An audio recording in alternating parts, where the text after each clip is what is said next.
All right, Mr. Lee Teat, it is. Buddy? It's time, brother. It's week 11. This is the show we've been looking forward to all season. That means we're getting into the postseason. Oh, yeah, we're getting down to the money. We got good football weather. I was kind of surprised some of the teams moved games to tonight. Well, it's raining, right? Yeah. Did I miss something here?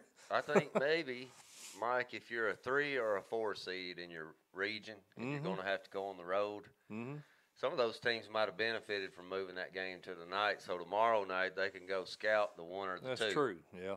And I'd say that probably has something to do with it. Yeah, and I doubt the 1 or the 2 seeds that are playing tomorrow night are going to be on the road tonight looking. I don't know about that. I'd say some of them are. Well, I mean, they always got somebody looking, but not, after practice and all that. But I think these guys tonight, they're winding up their season. Right. That gives them an extra day to scout or look around.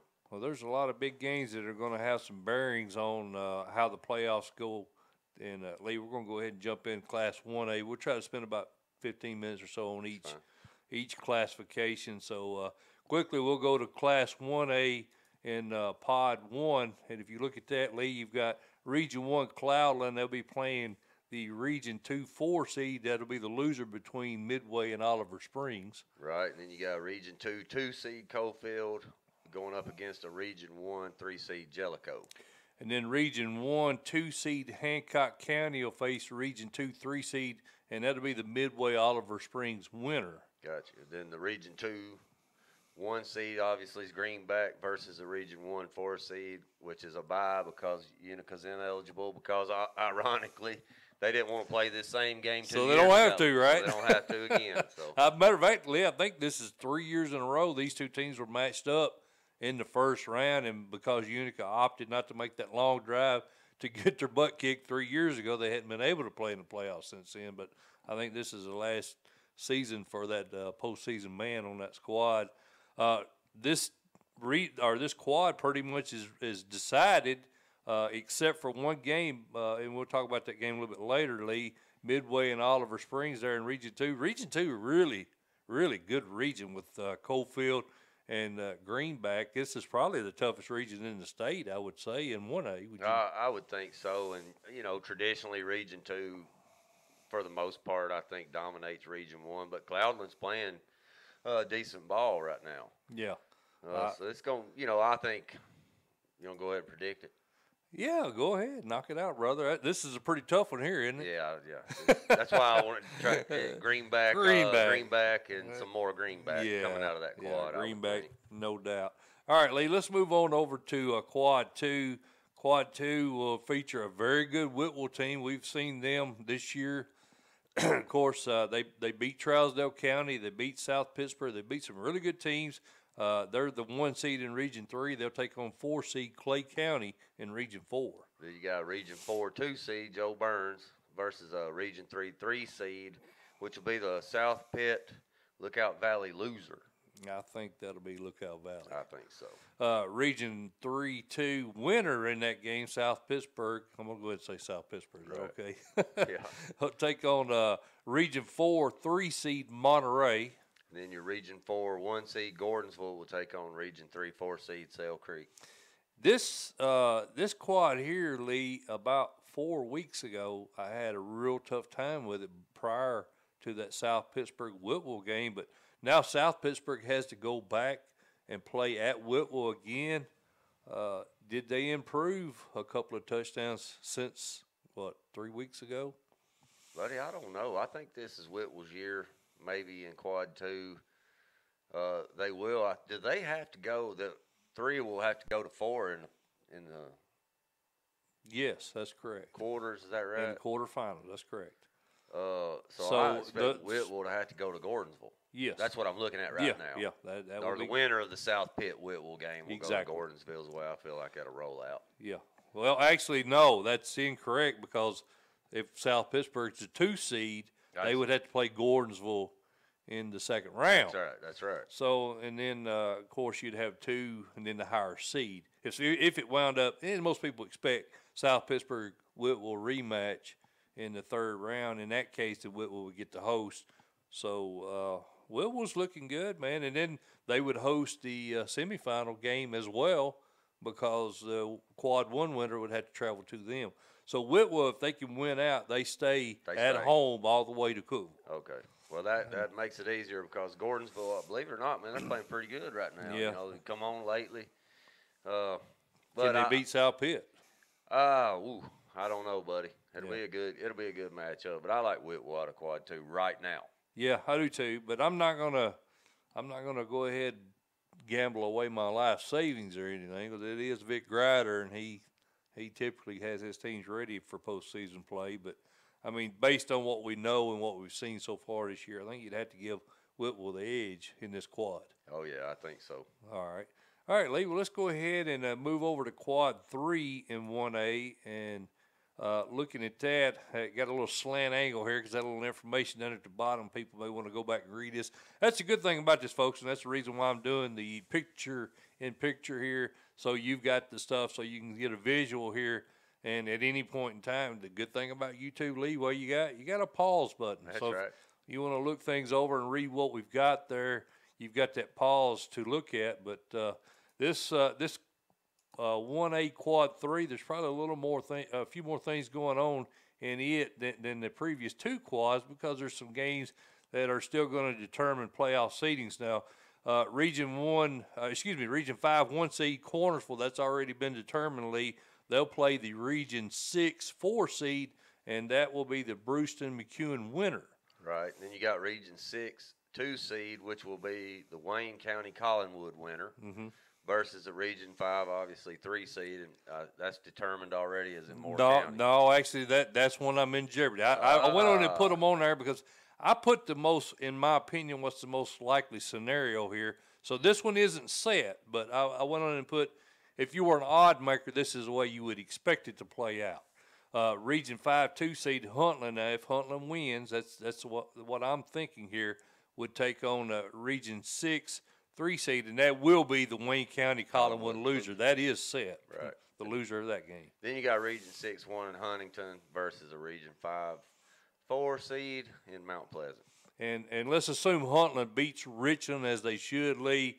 They should finish 7-3, 4-2 in the region. The winner of the Moore County Mount Pleasant game will have an identical record. So if that winner is Moore County, then Huntland would take second, Moore County would take third, Mount Pleasant will be fourth. Now, if Mount Pleasant wins that game, then they would be second, Huntland would be third, and Moore County would drop to fourth. So that's where we got a little bit of games yet to be determined here in this quad. So a lot riding tomorrow night. A lot riding on it, man. That Moore County Mount Pleasant game is huge. So Mount Pleasant, with the win there, as I said, they would take second and be at home. So I'm sure Coach Bronson Bradley, they have every intention of knocking that out of the park. Well, sounds like he needs to. Yeah. You know what's an intriguing matchup here, man, is that Region 5-1 versus that Region 6-1. Yeah. That's going to be a big one. I expect those two to meet. I do too. That's going to be a really. So who you like out of this quad? Let's go ahead and. Buddy. Right now, numbers for numbers. Yeah. On the defensive side of the ball, I like Cornersville. I do too. 8 consecutive shutouts. Who does that? I don't know. I've ever since General Nayland at the Vols. Man, it is. It's crazy. I 8 think consecutive games with no scores. Didn't Mount Juliet have 7? They had at least 6 last year, maybe 7. Yeah. I'm not sure. It's something you don't see very often. But Huntington has, in my opinion, had the tougher schedule. Yeah. Oh, no doubt. I agree with that. So I don't know, man. Right now, I'd probably go. I'm looking at it right now. I think Huntington. I'm going to go with Huntington. I'm going to go with repeat Bulldogs. Are you? I am. I mean, that's wow. I mean, Coach Gerard Randolph, and I'm an Eric Swenson guy. He's been with us forever on the show, and I'm not. I mean, obviously a great coach, got a great team, but man, Cornersville is red hot right now, dude. I mean, red hot. So I'm gonna go Bulldogs. I think that game, Lee. Week 3, if that game comes to fruition like we think it will, I'll be in Cornersville. Well, let me ask you a question, just one quickly about that ball game. Do you think Cornersville can respond if somebody pops them in the mouth? They ain't been popped in the mouth all year, I don't think. That's true. I don't know. I don't How know. they respond to if it's a tight ball game. Yeah. I mean, they haven't been challenged. Yeah, they haven't been challenged. It's a good point. So we'll see. And Huntington is more seasoned, as you said. I mean, they had Waverly on their schedule. They had a really tough non-conference schedule. They had a good Riverside team in region. So yeah, I'm sorry, I didn't have. I'm thinking about Waverly at Riverside. I'm getting everything covered. 300 teams, Lee. I get a little confused sometimes, but yeah, Huntington didn't really have that tough a region with Wayne County being down, Collinwood being down, but they did have a tough out of region. I think they had Milan as well. So that may be interesting to see how Cornersville responds if they get a little adversity in that quarterfinal game. Right. All right, Lee. Well, let's go ahead down to Quad 4, and looking at Quad 4, we see Lake County, the Region 7 1 seed, will be taking on Westwood, the Region 8 4 seed. Then you got Region 8 2 seed Hillcrest versus a Region 7 3 seed Greenfield versus West Carroll loser. Right. And then Region 7 2 seed, which will be the winner of that game, will take on MASE, the Region 8 3 seed. Right, and then your Region 8 1 will be Freedom Prep versus Region 7 4 seed South Fulton. So everything pretty much already determined in that region, Lee, except obviously that Greenfield West Carroll game, and we're going to talk about it a little bit. But there's not a lot of games really that are going to affect our playoffs in 1A. Probably I'd say that Midway Oliver Springs game is probably one of the biggest games, and of course Oliver Springs and Midway 7-2 overall, 3-2 in region play. Both teams lost to Greenback. I think both teams lost to Coalfield. So that's pretty much a wash as far as common opponents and common losses. I was on Oliver Springs. I still really like them. A lot of returning starters. They got hot at the end of last season. I think they've lost their last 2 games. A little concerning as far as that goes. They got beat by Coalfield last week, and I picked Oliver Springs. Of course, yeah, and Midway got run out with Greenback 49-8, and we expected that. Who you like in that one? I'm going to go with Oliver Springs. I think I am too. They're at home, Lee, tomorrow night, and the Green Wave have had a great season, and I think they'll have a good postseason. But I think they're going to get that 3 seed, and I think 4 seed, Oliver Springs get the 3 seed. Of course, both of these teams lost to Coalfield. Right. So, but that region is tough. Tough, man. That region 2 is really tough. Yes, it is. I think they got a good chance of sweeping one. Cloudland may be the only team. Cloudland's going to get the loser of this game. That's not a given to me that they're going to win that game. So it's a possible sweep. Could be. I think Cloudland's the only team in Region 1 that's got a shot. Right. The other game, Wayne County and Collinwood, and man, these two fan bases hate each other. I mean, this is a huge rivalry game. Wayne County 54-21 over Perry County last week. Collinwood beat Brewston 27-22. Collinwood's the home team here. Wayne County travels well. They'll have a lot of people there. I got to go with the veteran Rick Rice, I think, in this and on the road. That's kind of exactly what I was thinking. I think the 300 and some odd games in his career coaching might help him get through this ball game tomorrow night, if he gets down there. Because I expect this game to be close. Well, Scotty Hanna's done a heck of a job there at Collinwood. I mean, I'm not trying to understate what he's got. And he's got a kid that I saw on Facebook the other day had made the all-star team, I think. So, I mean, he's got some talent, and there's where I'm going with that. I'm not sure who it was. It may have been Tidwell. I can't remember who it was now, but he's done a good job with that Trojan program. But I don't know. I just got a gut feeling that tells me we'll go with Wayne County. They put up some points on a really good Huntington team a few weeks back. All right, Lee. Well, that is Class 1A, and that's kind of the way we see it playing out. We're going to go ahead and roll right into Class 2A, Lee, and we'll get things started in 2A. And what we've got is Region 1. 1 seed South Green will host Region 2 4 seed Wartburg Central. Region 2 2 seed Oneida versus Region 1 3 seed Happy Valley. And then Region 1 2 seed Hampton will host Region 2 3 seed Rockwood. And then your Region 2 1 seed in Meigs County versus Region 1 4 seed in Sullivan North. And these games are, I think, Lee, are pretty set. That's the way it's going to play out. So looking over that right there, I think no doubt about it, Meigs County, the head and shoulders above everybody in this.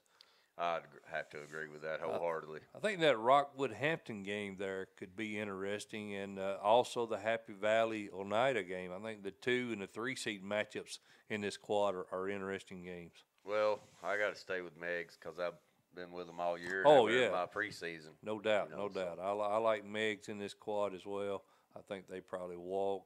Don't really get any real challenges in that quad. Looking at quad 2 in the 2A class, you've got Region 3 winners Tyner, and they and this is another one, Lee. A lot of things could happen. So I've got them playing East Robertson as of now, but there's still a whole lot of things that could go down here in this Class 2A as far as, who's going to wind up playing who there in the postseason. Right, and then you got your, Region 4 2 seed Trousdale County versus Region 3 3 seed Marion County. Right, and then Polk County, I've got them as a Region 3 2 seed playing Westmoreland, Region 4 3 seed. Then Region 4 1 seed in Watertown versus the Region 3 4 seed Bledsoe County. And if you look at this, Lee, Polk County, if they beat Marion County, that creates a 3-way tie. Polk County with the best overall, and that's the way we've got it laid out right here. Polk County with the best overall record would take the 2 seed. Marion County would drop to 3. Bledsoe, the 4 seed. Now, if Marion County does win that game against Polk, they would take the 2nd seed, and Bledsoe County would drop down to the 3rd seed. So that we laid it out with Polk beating Marion, and I don't really know why I did that. It seems to me that Polk seems to be playing a little bit better right now. Marion County kind of having a rough year this year. I think so, but I'll tell you what, I think the cream of the crop right now in that quad is Watertown. Oh, yeah, I do too. And but Trousdale County, that was a close game. The first matchup, Trousdale County's got their starting QB back. That's correct. Baines, so I don't know. And Tyner. Yeah, Tyner's playing well. This is a tough quad right here. Region 4, if Cascade beats Westmoreland, and that would create a 3-way tie. And that's not a very likely scenario, but if they did, that create a 3-way tie for 3rd. But Westmoreland would still take 3rd via their overall record. Right. East Robertson would still be 4th unless they upset Watertown. Now, if they upset Watertown, then you'd have a 3-way tie between East Robertson, Westmoreland, and Cascade. If Cascade and East Robertson both win, East Robertson takes 3rd, Cascade would take 4th, and Westmoreland's out. So, again, that's a very slim possibility. For that to happen, East Robertson would have to beat Watertown. You see that happening? No. I don't either. But, hey, you got to put it out there because, it is possible for that to happen. But the reason I like Watertown out of this quad is their defense. Yeah. I think defensively they can stop any of those teams in that quad defensively. Right. It's tough because Trousdale County has got to get through Tyner, and we talked about this with Coach Wagner.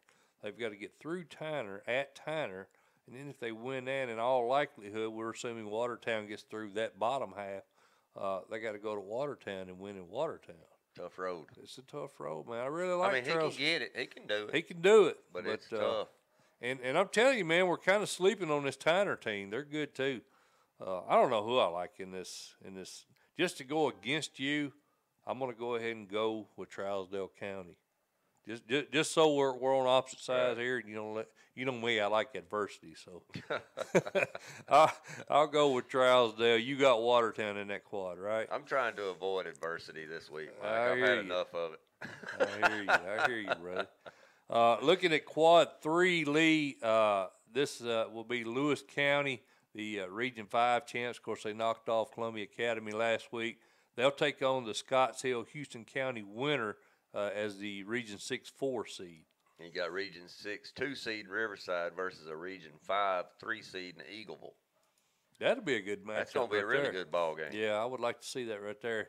And, of course, following on down, we mentioned Columbia Academy fell to Lewis County. They're lined up with the Region 6 3-seed Hickman County right now. Then you got Region 6 1-seed in Waverly versus Region 5 4-seed in Forest. Forest has been kind of a underachiever, in my opinion. I think, matter of fact, Lee, I believe we had Forest in our top 10.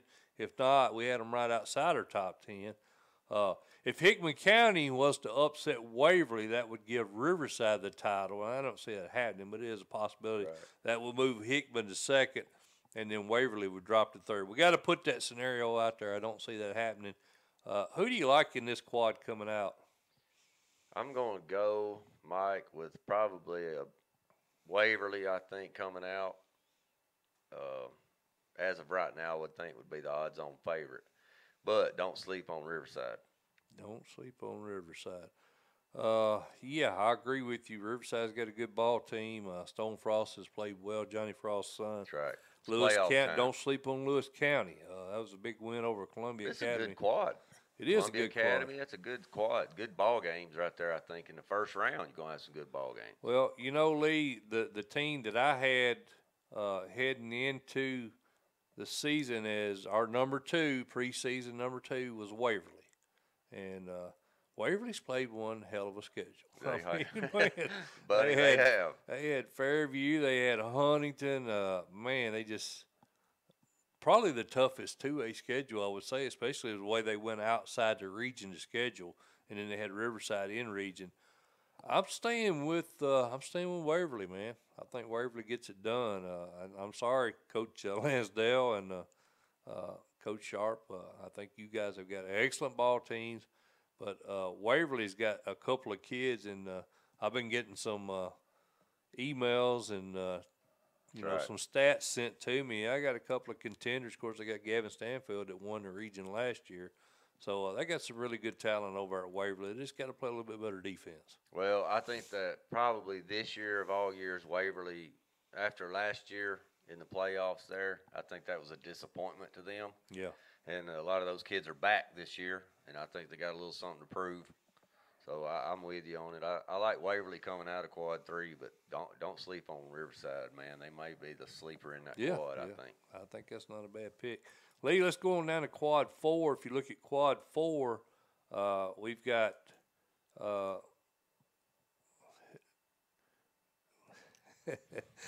Peabody. That was your team, right? Peabody. How in the heck did they lose?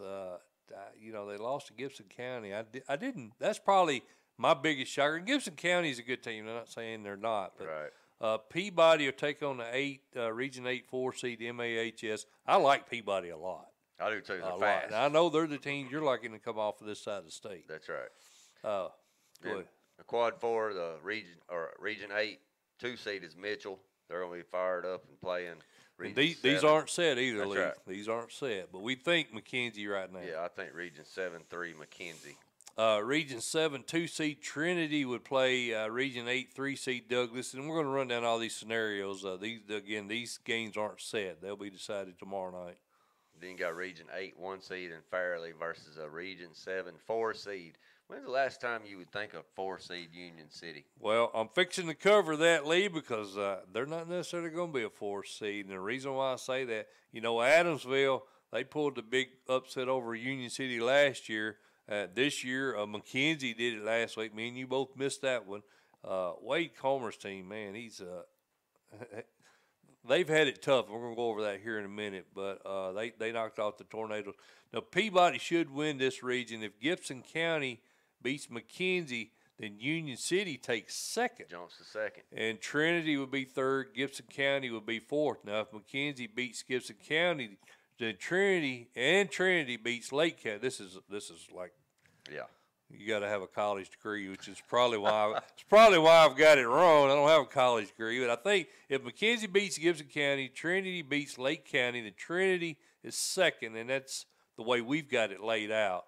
McKenzie is third. Union City is fourth. And I did that because McKenzie is playing as good as anybody in the region right now. Now, if McKenzie beats Gibson County, Trinity loses to Lake County, then that would create a three-way tie, and Union City puts what Lake County puts in. I'm trying to read as I talk. Yeah. Union City tied with 5 wins overall. That's what it was. I'm sorry, because Trinity would only have the 5 wins. McKenzie would drop down to fourth, and because they've only got the 4 overall wins. That's right. So I've been scratching my head on this one all week. I still not sure I got it worked out right. I'm sure you guys can correct me if I'm wrong, but I believe that's right. But a lot of scenarios. A lot of scenarios, yeah. It was like, and we've been going back and forth on Coach T about it all week. I don't know anybody's got it all figured out. One thing I do know, Peabody's going to win that region unless something crazy happens, and Fairley's is going to win Region 8. And who do you like out of this quad, Lee? Well, I got to go with my odds-on favorite, Peabody. I like the way they play. They're fast. Yeah. Got a lot of speed, and high school kills, football right? kills, man. And, yeah. They can get after you defensively a little bit too. So I like Peabody. I like them as well, Lee. But there's the games of interest in this Class 2A is obviously that McKenzie Gibson County team. McKenzie's only at 3-6, Lee. But if you look, they beat Halls, Adamsville. They lost to Huntington. They lost to Peabody. They lost to Waverly. They lost to Trinity. And they lost to West Carroll. So they, like I mentioned, they played a killer schedule for 2 years in a row. They did beat Union City 31-14 last week. And then Gibson County lost to Trinity 14-33, or 33-14 last week. Puts them at 6-3, 3-2. Who do you like in this game? Well, buddy, right now, McKenzie's playing good football. Yep. Wade Comer's been around. Been at McKenzie, for 18 years now? Yeah, I think so. It'll be his 19th year, I believe. And he, like you said, he's had a brutal outer-region schedule. Mm-hmm. So I like that going into the playoffs. So I think that battle tests you for these kind of scenarios. Yeah. I like McKenzie. Well, Gibson County with 9 starters back on both sides of the ball, Lee, they played well. And I agree with you, but I also agree with you. I like McKenzie. The Rebels are playing well at the right time. So I'm going to go with you. I like them as well. The other game in Class 2A that's going to have some playoff bearings is Marion County. We talked about that up in Quad 2, playing Polk County. Polk County is 5-4, 1-2. They just played Meigs County pretty closely, 24-3. They lost that game. I was impressed they held Meigs County to 24, to be honest with you. And then Marion County lost their 5th game of the year, 26-18 to Loudon. Coach Mathis's team is really not played that greatly. I know they've lost to some good teams. They lost to Bledsoe, Coalfield, Jellico. They lost to South Pittsburgh, the big arch rival. They did beat a couple of good teams. I'm sorry, I got myself all confused here, didn't I? They beat Coalfield. I'm sorry, they beat Coalfield at Telco. They lost to South Pitt and Sequatchie. Sorry, a lot of teams. I get myself confused a lot. That's Lee. a lot of teams, man. It's a lot of teams. A lot of stuff to keep yeah, up with. I misspoke. I meant to say they beat Bledsoe and Coalfield. They lost to South Pitt and Sequatchie. Right. But anyway, I'm kind of leaning toward Polk at home. Who do you like in this one? Well, our seedings, the way we have them laid out right now, we got Polk winning this ball game. Yes, that's how we laid it out earlier. Great. That's the way we got it laid out. So obviously, you know which way I'm going. Yeah, so I'm going to stick with Polk County, and the reason I like them to win is because the same thing I just said. They're a little bit, I think, battle-tested with Tyner and Whitwell. Mm-hmm. That's 2 really good. That's 2 1 seeds they're playing. Yeah. And, so I'm going to go with Polk County, but I tell you what, I think it's probably going to be really. And they put some points up on Whitwell, Lee. That's right. So they got a pretty good ball team. Yeah, I think it's going to be a close game. Yeah, I do too. But I'm going to go with Polk at home. Okay. I can go along with that. I can buy that, man. Well, you want to go ahead and do 3A, and then we'll take a break and get our first coach on. How's that sound? Sounds good to me. All right, rolling on into Class 3A, Lee. That's that first quad. It's who do you think's going to win that quad? Yeah, well, we can discuss it. Yeah, Johnson County, the Unicoi winner tomorrow night. The Region 1 seed will play Region 2 4 seed Northview Academy. You got Region 2 seed, which would the Alcoa Austin East loser. How you got to put it out there? Stranger things have happened. Versus the Region 1 3 seed Chucky-Doak. Then Region 1 2 seed, which would be the loser of the Johnson County Unicoi County game. Am I saying that right? Unicoi. That's the way you say it. I've heard it pronounced differently. Would play Gatlinburg Pittman, our buddy Derek Raing's team. They're the 3 seed there in Region 2. Right, and then you got your Region 2 1 seed, which will be the Alcoa Austin East winner versus Region 1 4 in Claiborne. Right. What's your thoughts on this region as a whole? This quad? Yeah, I'm sorry, quad. Excuse me. As a whole, my thoughts are a lot of Alcoa tornadoes. A lot of Alcoa tornadoes.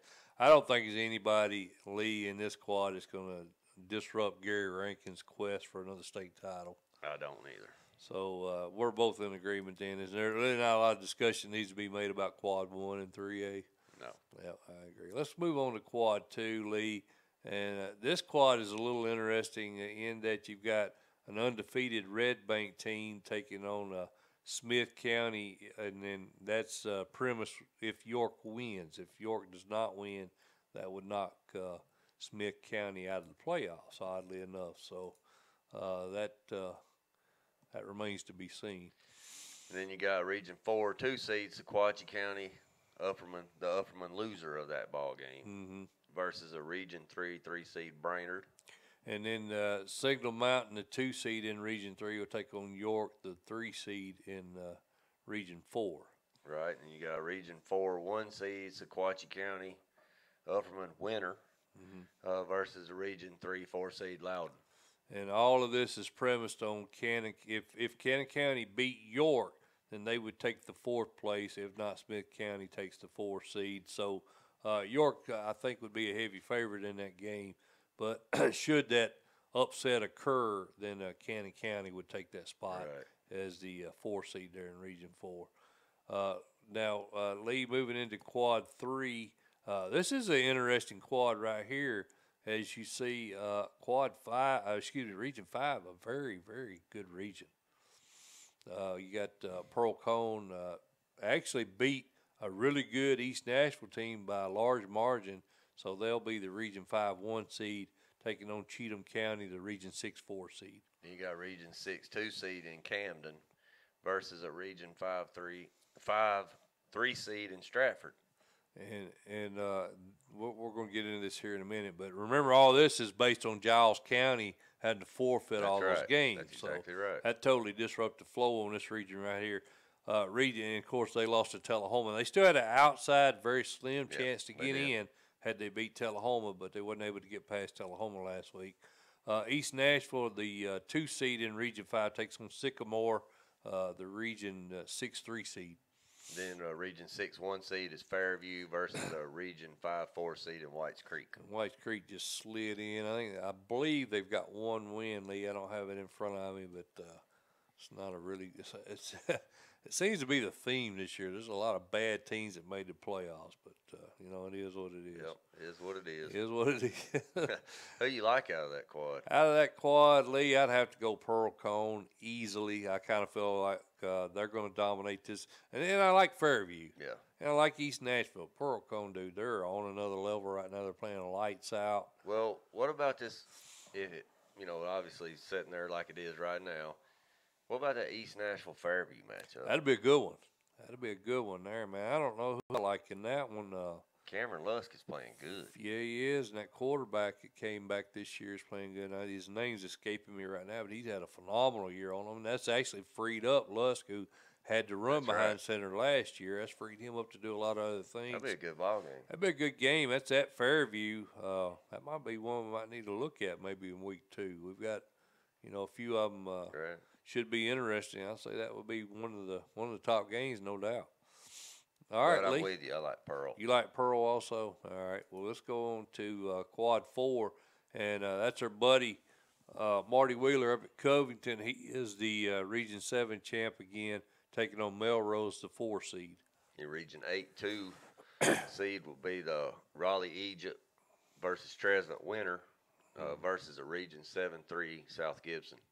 Yeah, and then these games are still yet to be determined. Some of these games are going to depend on what happens tomorrow night, especially in that Milan South Gibson game. Region 7-2, McNary will take on the 8-3 seed, which is Raleigh Egypt Trezevant loser. Right, and then your Region 8-1 seed is Wooddale versus a Region 7-4 Milan. And Lee, again, like I said, a lot of that is dependent upon how certain games turn out tomorrow night, and in particular that Milan South Gibson game. Milan, if they can beat South Gibson, they would be the 2nd seed. McNary would drop to 3rd, and then South Gibson will be the 4th seed. And I based the way I put these, Lee, on how well South Gibson played against Covington last week. I think it was a 1-point game. Right. So South Gibson's playing some really good football right now. I think that that game right there is going to be really interesting, and is going to determine seeding. Some other games in Region 3 that will, in Class 3 that will have bearing on the seedings. Johnson County, Unicoi County. We talked about that game a little bit when we was talking about Quad 1. But this is 2 teams, 8-1, 4-0 in region play. The only thing, Lee, I think Region 1 is probably the weakest region in Class 3A. You agree with that? Yeah, probably. Yeah. I do. But, hey, man, Johnson County beat Happy Valley. Yeah. And Unicoi County lost to Happy Valley. I think that, common opponent right there. But, oh, man, I don't know who to pick in this ball game, really. I think it's kind of a toss-up. But I'll just go with Johnson County and Don Curley. Well, they're on the road. And, they went 10-0 last year, Lee, and I think they only beat Northview Academy, if I remember correctly, by a point. Right, that's I right. predicted a Region 2 sweep. That's right. Last year, and Johnson County blew me out of that with a 1-point victory. You still mad at them? Yeah, I guess I am, because I'm seriously considering picking against them here. Yeah. Drew Rice's Blue Devils, they were 5-6 last year. They could kind of turn things around. 8-1 this year. Well, he does have a lot of starters. He's got a lot of starters back, and that's kind of why I like them. But you're right. I mean, common opponents, Happy Valley, Johnson County did beat them. Johnson County's on the road. That's a tough one. That's a straight up coin toss, dude. Straight up coin toss. I'll go Unicoi County just to go on the opposite side of it, but I don't really have a real good firm. I think either one of these teams is probably going to get their butt kicked in the playoffs against Region. You got Region 2 with Alcoa and all those, and GP. Yeah. I think I may predict a sweep again this year. Lee, another game, Sequatchie County and Upperman. Of course, that is for region title. You got 2 teams undefeated in region play, 2 first-year players. First-year coaches. Wartenbarger comes over from Stone Memorial. Done a great job there, 7-2, 4-0. Of course, Adam Kane came over from Sequatchie, so he's playing his former team here week 10 for a region title. You got to love that. I do, and I'll tell you what, I think Upperman gets this done. I do too. Upperman's looked good, man. They beat some good teams. They beat Macon County 35-7 last week. McAllister's playing really good, and Metzger, their tailback's really good. I don't think it's going to be a blowout, but I don't think it's going to be as close as some people are thinking. Yeah. I think Upperman might be 10 points better. I think every bit of 10 points. I was going even more than that. They are at home. They beat Cookville 6-18. They beat York. They beat Livingston Academy, and they beat Smith County. I mean, they got some pretty quality wins. Sequatchie lost to South Pitt and lost to Meigs, which both of those teams were expected to do really well in the playoffs, but you got to look at those. South Pitt's a 1A, and Meigs is a 2A, and Sequatchie's a 3A. They should be winning those games if they're going to be competitive at the 3A level. That's correct. So, I like Upperman, too. I think it's probably a 14-point game anyway, I'm thinking. I may be wrong. We'll revisit this next week, but I like Upperman. The other game in 3A Lee that's going to determine a region title, Alcoa and Austin East. Not going to spend a whole lot of time on this one. I think we're in agreement. I think Alcoa, you can make a argument for Alcoa being the best team in the entire state. Would you agree with that? Absolutely. They, all classes. Yeah, that's what I'm saying. All classes. D2, D1, all classes, Division I. There is a firm argument this year. Yeah. For Alcoa being the best team in the state right now. Well, I mean, they beat a Maryville team. A lot of people have got picked to win the 6A class, and they're, Alcoa's down at 3A. They got 1, 2, 3, 4, 5, 6, 7 shutout wins already this year. I'm sorry, 6 shutout wins already this year, and that's against some good competition. They beat GP, shut them out last week, 56-0. Shut Kingston out, shut Northview out. Grace Christian, Rusty Bradley's team. Rusty Bradley's an offensive genius. Shut him out. Mm-hmm. So, I don't know, man. I think Alcoa's – I'm sorry, Coach Marty Wheeler. You're going to have your hands full, brother, if you get back there this year.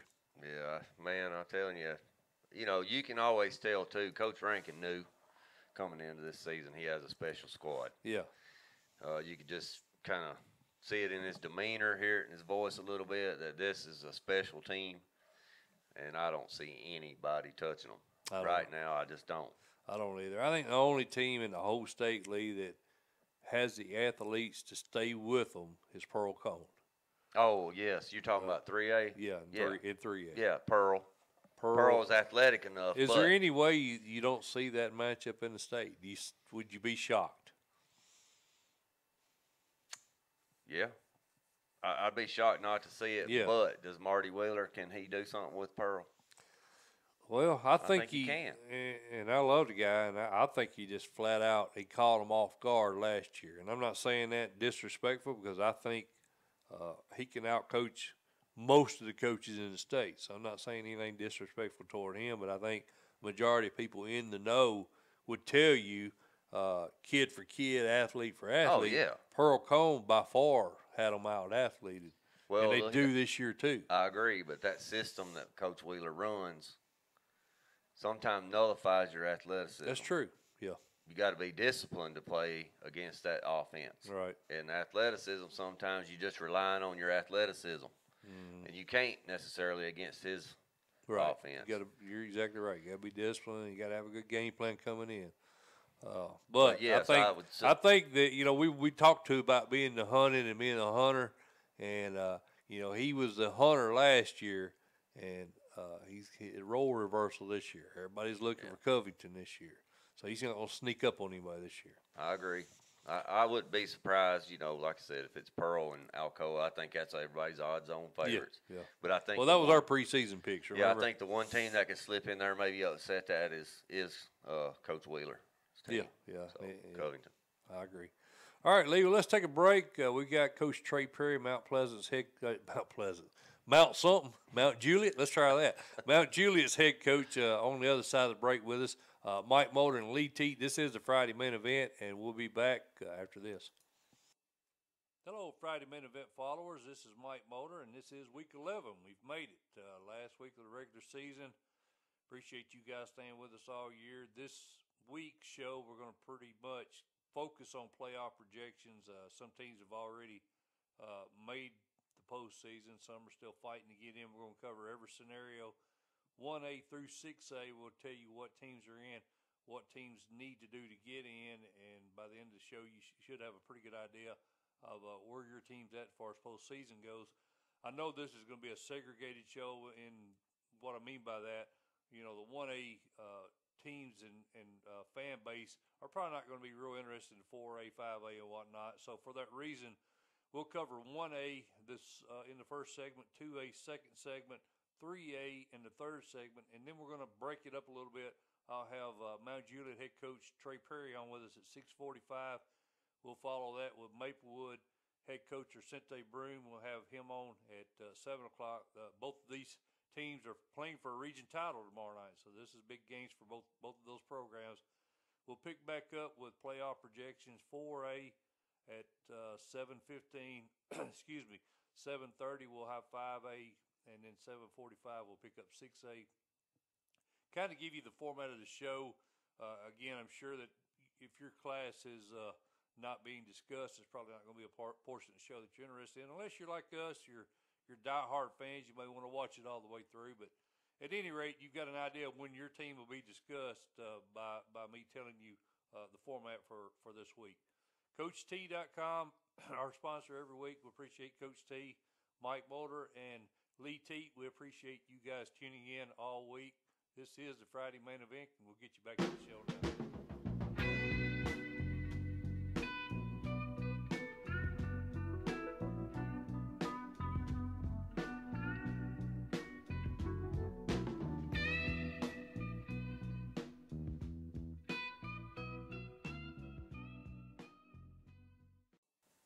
All right, Lee Teat, we are back here on the Friday main event. We hope you enjoyed our run through classes 1A, 2A, and 3A. Lee, I got tired of hearing myself talk, so I thought we ought to break the show up a little bit so the people listening can get a little relief from you and I. And what better way to do that than to bring a good quality Class 6A coach on, a good buddy of ours. We've got Mount Judah head coach Trey Perry on with us. Coach, how you doing? Doing great. Thanks for having me.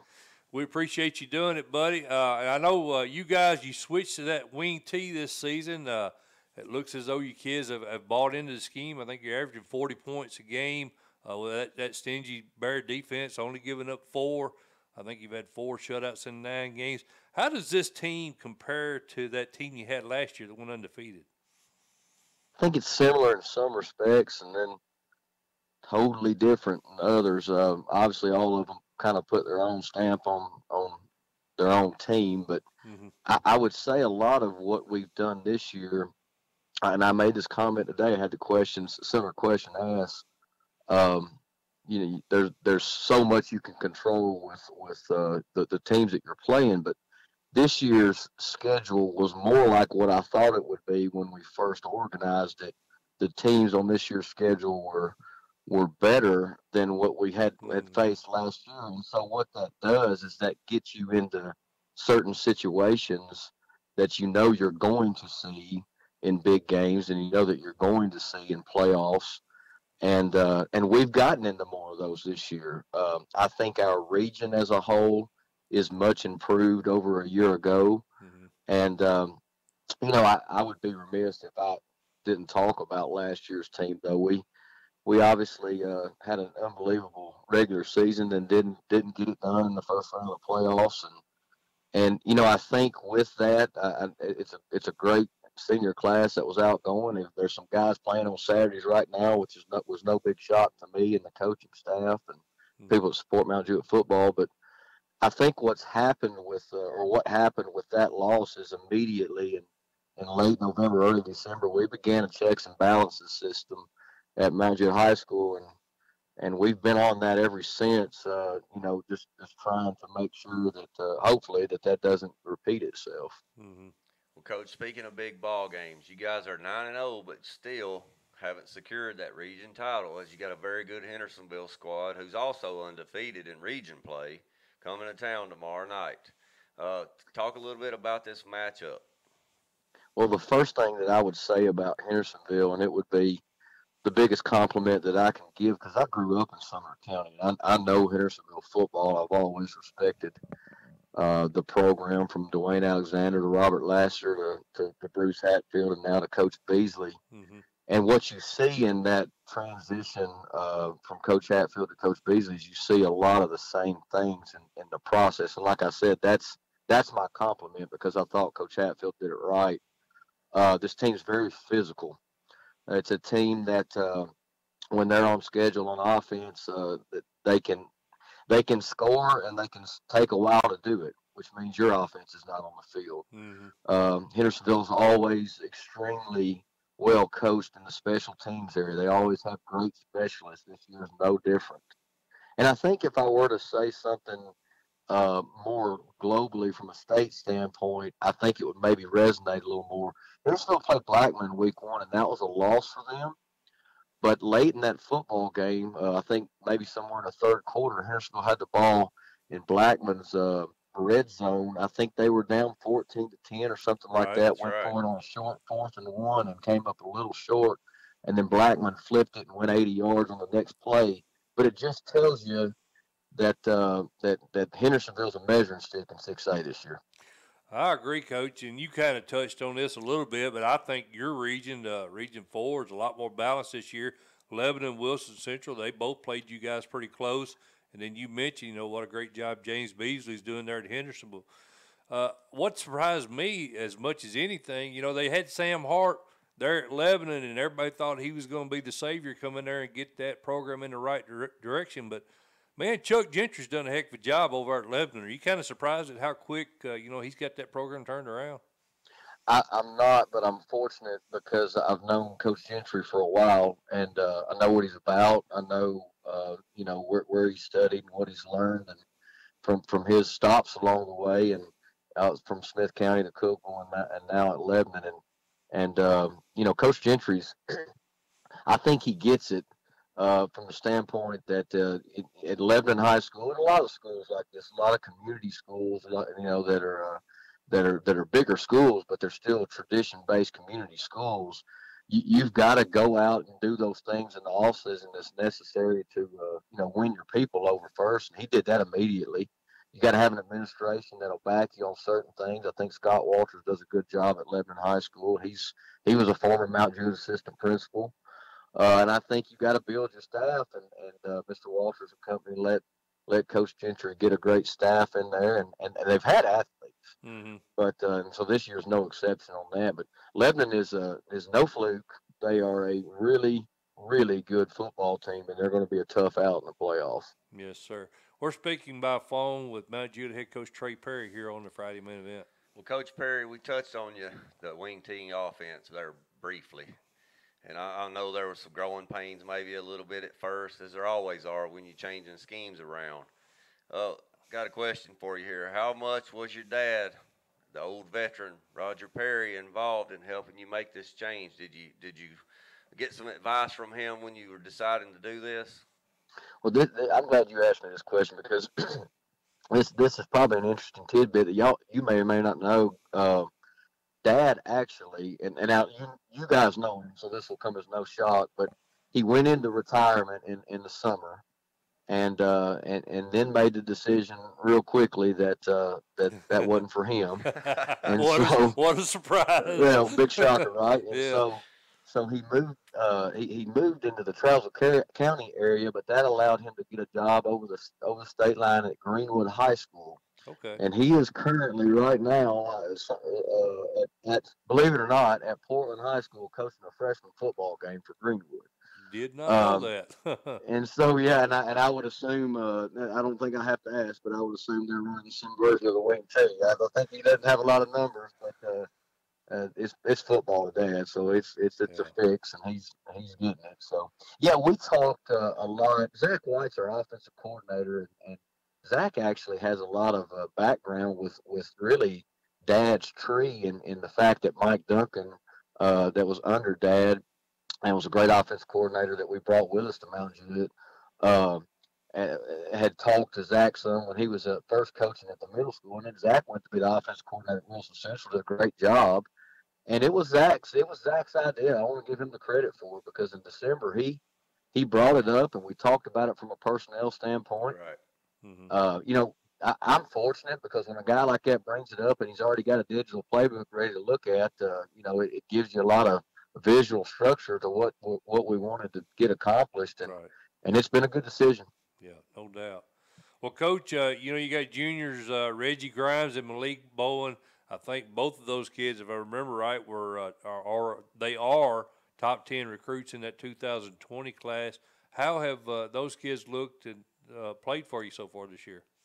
They're both great kids. They're great humans. I mean, they've got a lot of character. They've got people at home that teach them how to do things the right way, and they're almost throwback kids. They're yes or no, sir, please, and thank you. They don't. They're not self-absorbed, and they care about what's the team first mentality. They do a great job in the classroom. And both of them have really progressed. It's almost not fair, to be honest with you, And we've gotten better at this, but with both those young men, I mean, you forget, coming into the winter and the spring and the summer that they're just coming out of a sophomore year. And even though their size doesn't show that, it looks like they're grown men already.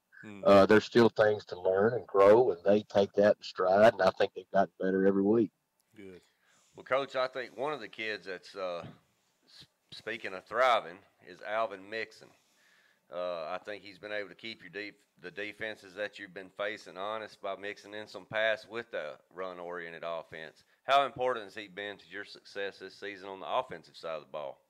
Massively important. I don't think at this level, I don't think you can have a guy that's a statue, and at the same time, I don't think you have to be able to throw it. The defenses are too athletic, too fast.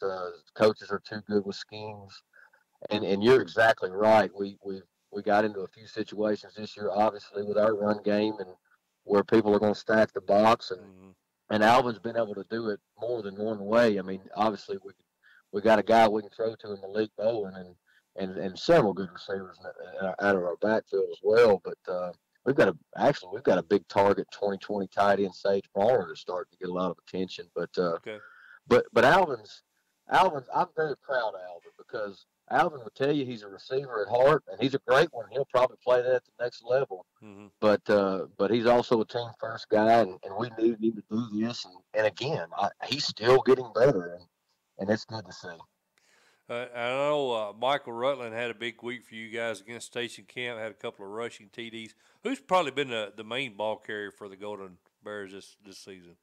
Well, it's been committee. I mean, it really, to be honest with you, and I'm very proud to say this, because I'm proud of the guys of how humble they are when it comes to this. But when you look at our guys in the true stats, we just don't have them. I mean, Oakland and some other teams run into this too, because of the offense and the variety and diversity that's in it.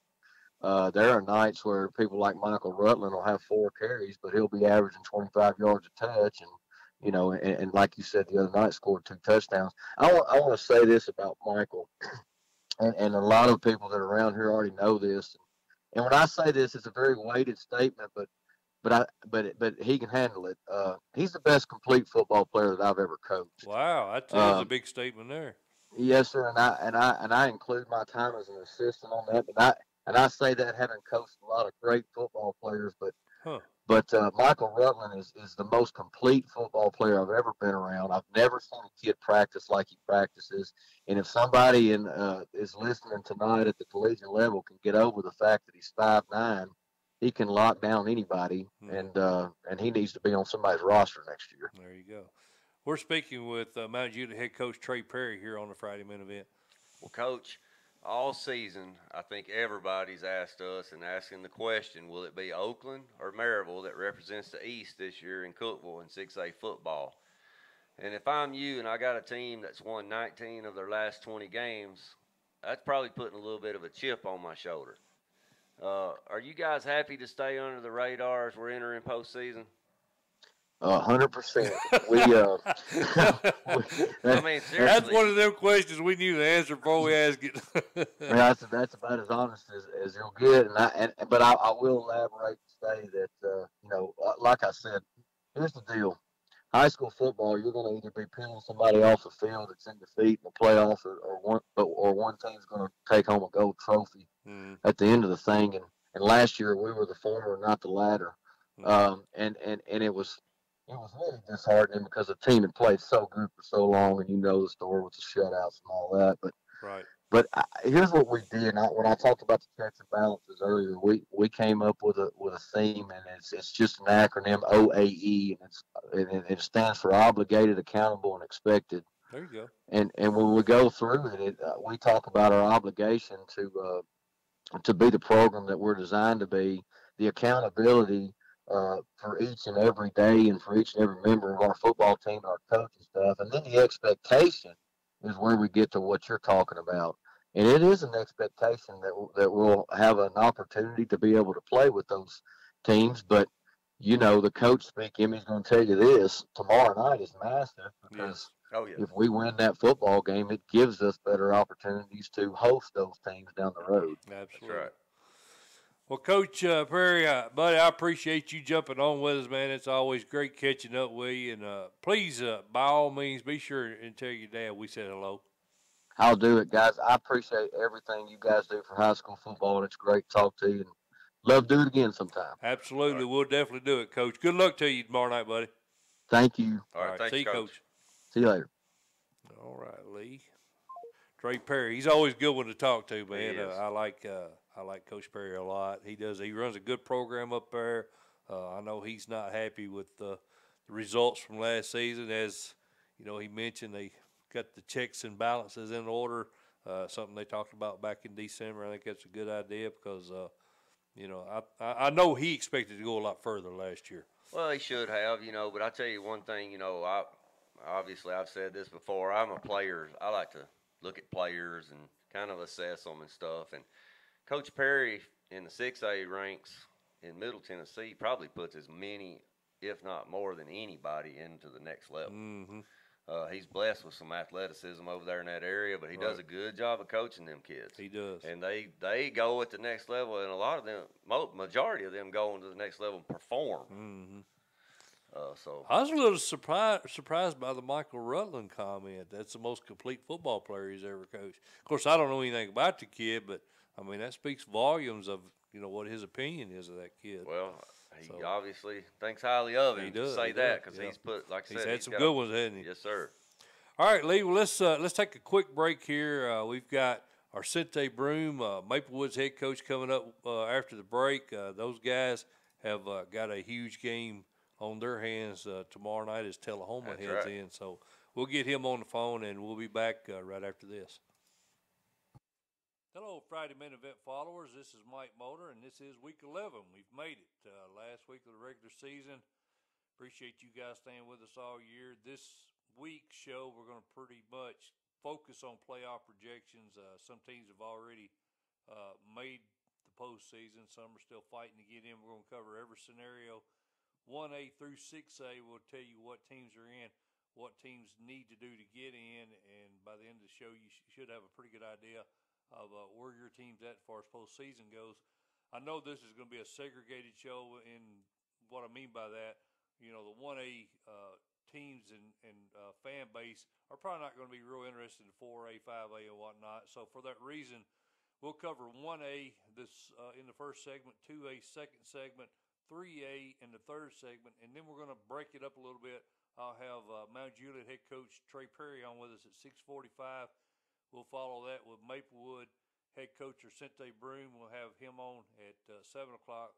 Both of these teams are playing for a region title tomorrow night, so this is big games for both of those programs. We'll pick back up with playoff projections 4A at 7:15. Excuse me, 7:30 we'll have 5A, and then 7:45 we'll pick up 6A. Kind of give you the format of the show. Again, I'm sure that if your class is not being discussed, it's probably not going to be a portion of the show that you're interested in. Unless you're like us, you're diehard fans, you may want to watch it all the way through. But at any rate, you've got an idea of when your team will be discussed by me telling you the format for this week. CoachT.com, our sponsor every week. We appreciate Coach T, Mike Mulder, and Lee Teat. We appreciate you guys tuning in all week. This is the Friday Main Event, and we'll get you back to the show now.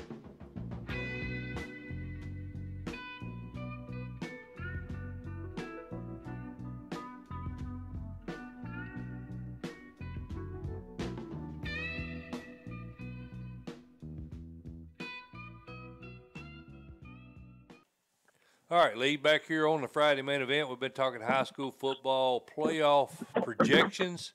We went 1A, 2A, and 3A to start the show, breaking it up with some coaches' interviews. We just got through talking to Coach Trey Perry over at Mount Juliet. Got another good coach, a good friend of the show, on with us now. We've got Maplewood head coach Sente Broom on with us. Coach, how you doing?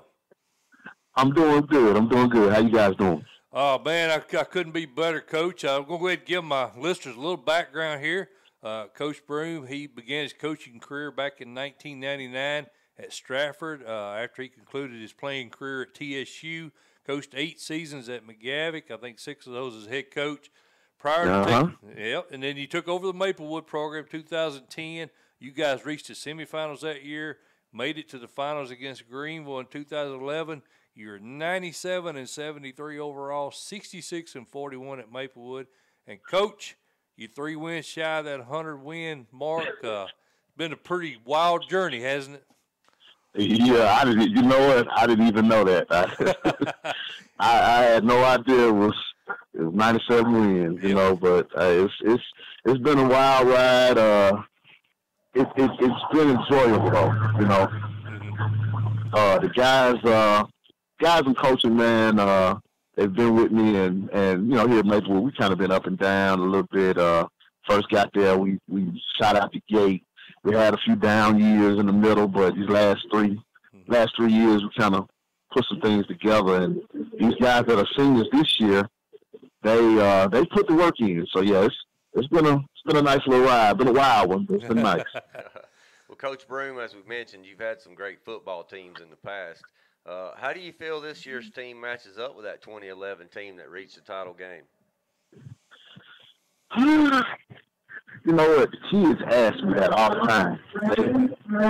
They ask me, Coach, you think we better than the team that from 2011?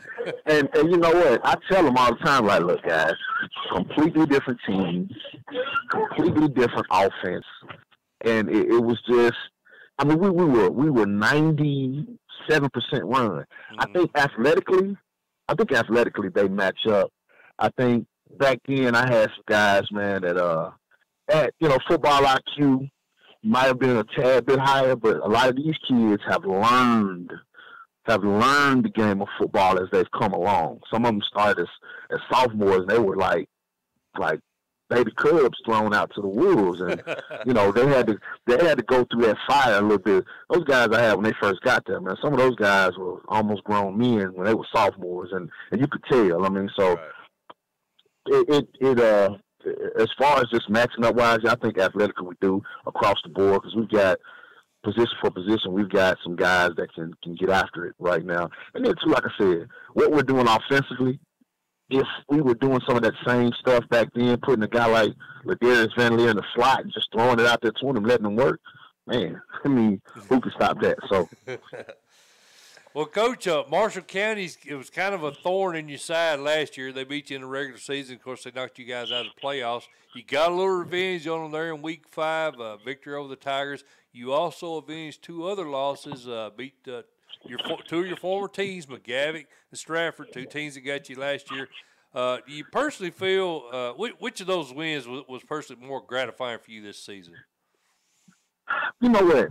I'll be honest with you, all of them were, you know, pretty much the same for me. I think for the kids, because it was more of a mental thing for the kids, they were like, Coach, we never beat Marshall County. Yeah. Marshall County has been beating us since their freshman year. Right. Bobo Hodges was a starting quarterback this freshman year against Marshall County. And I remember I went for 2. It been double overtime, and I can't believe it was double or triple, but I just said, look, we're going to win it, or we're going to lose it. I was at that game. I was at that game. Bobo, and Bobo got knocked out at the 1-yard line. And it's just like, man, ever since, man, Marshall County has owned us. Yeah. And, you know, we'll play well for a quarter or 2, and then just, you know, something we'll have a bad play, man. The kids, their heads will get down, or they'll get down on themselves, and nothing works. And I think, you know, this year, I remember we were down 14-0, and I remember Travaris Springer, TJ, number 6, my cornerback, he just kept saying, guys, we're all right. We're going to be good. Guys, we're all right. We're going to be good. And I never really, you know, a lot of times you get down like that. Kids they just go into a shell, but he stayed positive. Yeah. He got a lot of other kids to stay positive. And then it's hard to win down there in Murray County. It's hard to win in Marshall County. Yeah. Lewisburg is one of the hardest places to play in. Yeah. And we got it done, even though it took a lot. Right. But you know, we ended up getting it done. And Marshall County is always bringing it every week. So Thomas Osteen, good coach too. He does a good job down there. Oh yeah, definitely. We're talking to McGavick head coach Arcente Broom here on the Friday Main Event. Hey, Coach, you guys had the biggest game of the season tomorrow night as you host a much improved 8-1 Tullahoma, who's also undefeated in region play. Talk a little bit about that matchup. Man, let me tell you, Tullahoma right now, they're scary. They got athletes, line players great.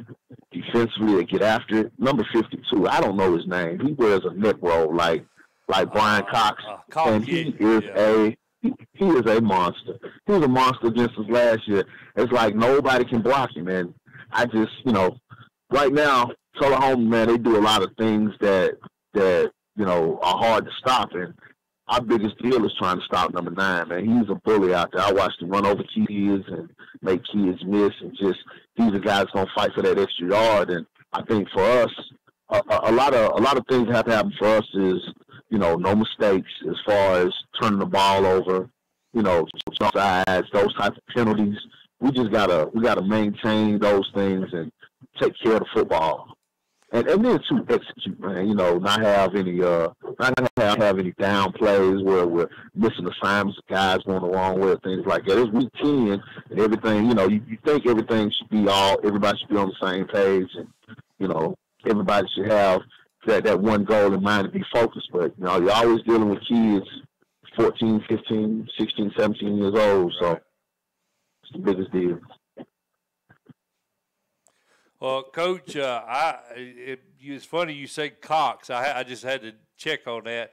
That kid's name, ironically, is Ty Cox. You were talking about. I was thinking when you said that. Yeah, his name I didn't know it. Yeah, his name is Ty Cox. It was funny when you said that. I was sitting there looking at Lee. I said, I believe that I had to check his number. I knew Ty Cox because I talked to Coach Olive about him back in the spring practice because he really and I'll tell you what he does, Coach. I'll kind of give you an idea of what kind of kid you're dealing with right here. In practice, he is one of them kids, and I was watching. They go through drills and everything, and he's getting on the other kids. He's a senior. He's getting on the other kids. We got to do better than that, guys. We got to do better than that, guys. He's talking to his players like that. I was hoping he was one of the seniors from last year, but I guess not. So Ty Cox, man. Is it Tyler or Ty? Ty. It's Ty Cox, man. When I saw that neck roll, that cowboy collar last year, I said, that's Brian Cox out there. Yeah. And that, man, it's just, he has a motor, and he does not quit. Yep, that's him. That's him, buddy. He's the guy you got to have a helmet on, no doubt. Oh, yeah. Coach, we talked about Bobo Hodges, and I do have a Mr. Football vote, Coach, and that kid's having a heck of a year. Why should I consider him for Mr. Football? I'm going to tell you something. The kid is, a lot of people call him and say he's an athlete, which he is. And I like to always say that he's a dual threat quarterback because, man, Bobo, he can run it if he needs to. He can get you out of a situation. And he's grown a lot. This year he's made some really, really great decisions. But, man, Bobo can throw any route that you put out there, and he can command the offense no matter what. I mean, he throws the ball well, he runs it well, but he's got a winner's mentality. Like, there's no play that's dead to him. Even when he's scrambling, he's looking to see, man, I got to get out, man. And it's just, matter of fact, one of those plays I remember, it was against Marshall County, and we had a receiver coming, and he kept running, and then he slung it in there, and Michelle Smith slid in and caught it. That was probably one of Bobo's best throws. Really? One of the best plays that I've seen him make, and he makes those type of plays all the time. But he's a kid, man, that you can always count on. That play is going to be extended if he has to. But if he has to throw it 70, he'll throw it 70. And he puts it on the mark. He's a pretty accurate guy. Yeah. And, I just think, man, as far as quarterbacks right now, and, of course, I'm biased on this coach, but I think Bobo is that guy that if I wanted a guy that's going to come in and be able to run a spread-type offense, not just hand the ball off, but also – throwing it around, pitch and catch it, and get it to the right guys. But also, man, he commands the best out of those guys. They want to catch the football for him because they know if I get open, he's going to put it there. That's good. Well, Coach, I got another question. I thought Lee was going to ask a question, but I'm going to go ahead and go with another one because he's, I believe he's a high recruit in basketball. He plays point guard. He's a really good basketball player too, isn't he? Man, he is. He plays point guard for us, and he's been recruited by a few schools. And and this is me. I'm being biased. I hope he chooses to go the football route. I think that football is a good bet for him. Right. You never can tell with basketball, man. A lot of kids love basketball. It's hard. I'm gonna tell you, it's hard to find kids that just love football. Right. So football, it's just so different now. And then in those elements, but that boy's one of those kids, man, that a lot of things just don't bother him, man. He's cold, snowing, it's raining, or cold or hot outside. He's gonna come to play. Yeah, he's bringing that lunch pail. So there you go. Yeah. Well, Coach, speaking of Bobo there, we know some of his favorite targets are your seniors, Mikael Smith and Kendall Scurry.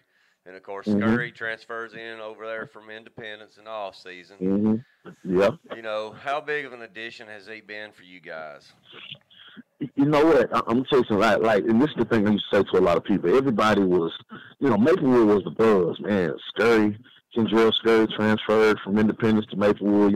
How is it going to be? And, y'all got a big-time guy and blah, blah. I had colleges coming in from Louisville to Oregon to Mississippi State, Virginia Tech. I had all these guys coming in, and I had to sit back, and then my offense coordinator was like, look, man, we got two receivers that just caught for 1,200 and almost 900 yards the season before. And I was like, man, we can win still without this kid, but this kid does a lot to blow the top off of a lot of defenses that allows people like Mikael and T.J. Springer and Jamonte Kennard and Garrett Evans. It allows those other guys that are smaller to get underneath to catch those balls and make those plays. But Kendrell, man, he's been the guy that helps. We've got speed. Man, that kind of kid, that long kid that can get off the ball and loosens those defenses up, doesn't he? Oh man, loosens the defense up a lot. And we don't just sometimes you got guys that stay on one side. We swap our guys out. You may catch Scurry in the slot. You may catch Smith in the slot, Scurry backside. My offense coordinator does a good job of making sure. Fred Burnett, he does a good job of making sure that those guys know each position. That way, everybody can be interchangeable. There's no and then you just, if you're coaching, if you're trying to prep for Maplewood, you have to prep for those guys being in those different spots. Right. Well, Coach Broom, I've held you up long enough, buddy. We just like talking football with you. Hey man, anytime. We really appreciate you jumping on with us, man. And good luck tomorrow night. Hell, I may ease up there and watch it, and that might be a good ball game. Hey, baby, we'll have you there, baby. We might have fish sandwiches going, little chicken. Hey, it's a big night, baby. It's a big night. I might have just made my mind up, Lee. well, Coach, good luck to you, brother. We're going to try to catch up with you again before the season's up. Okay, all right. Thank you, guys. All right, see you, partner. Coach. See you, buddy. All right, bye-bye. All right, Lee. Hey, man. How could you not love that dude? Yep. He's awesome, man. I really like him. He's fun to interview. Job. I ran over Lee. I know I run over, but hey, it's YouTube. If we run just a little long on the other segment, it's not a big deal. Not a big deal. We ain't got any sponsors we got to work in. Hell, we ain't getting paid. But I love Coach Broom. He's a good dude, man. Maplewood's lucky to have him, and he's fun to talk football with. He is, and he's done an outstanding job over there. He has.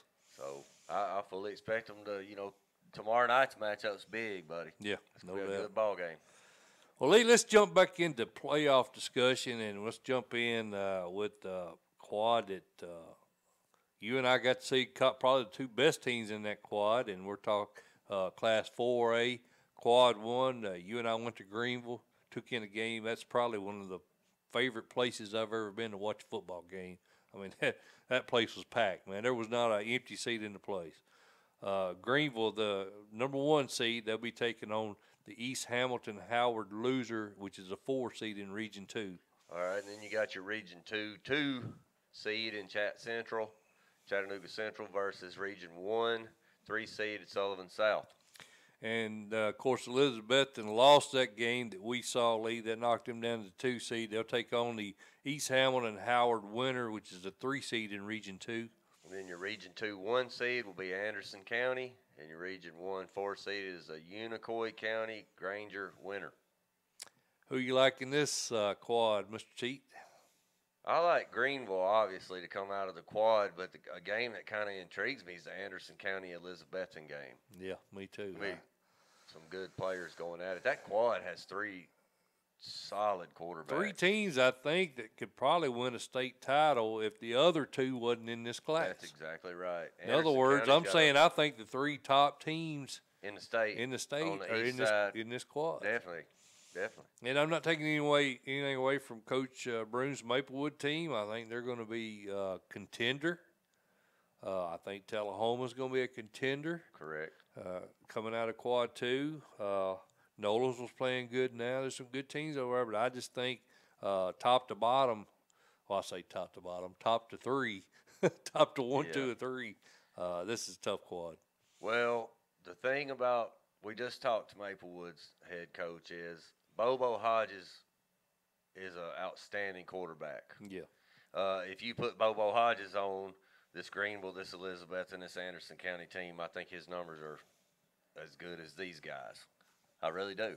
He's that good of an athlete. Yeah. But you got 3 good quarterbacks in this quad right here, Lee. It's crazy. It's crazy. So I was really impressed. Of course, we know Cade Ballard is Cade Ballard. He's former Mr. Football, and he's passing on an 80% completion clip. Crazy, isn't it? And you got Stanton Martin over at Anderson County. Man, it's tough. I like Greenville out of the quad.